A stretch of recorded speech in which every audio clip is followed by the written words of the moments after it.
So pinggang saya sakit, bahu-bahu rasa sakit lah. Tapi alhamdulillah lepas saya buat rawatan ni, saya rasa badan saya ada perbezaan, ada kekurangan.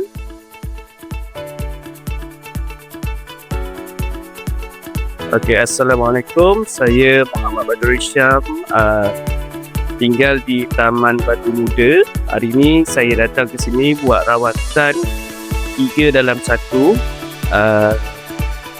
Saya bekerja sebagai seorang driver.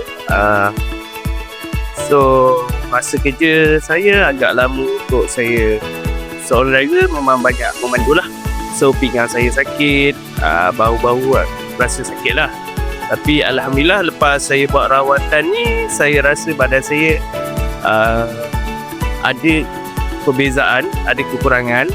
InsyaAllah satu hari nanti saya akan cuba dapatkan buat package penuh lah, buat rawatan penuh dekat sini lagi. Okey, terima kasih.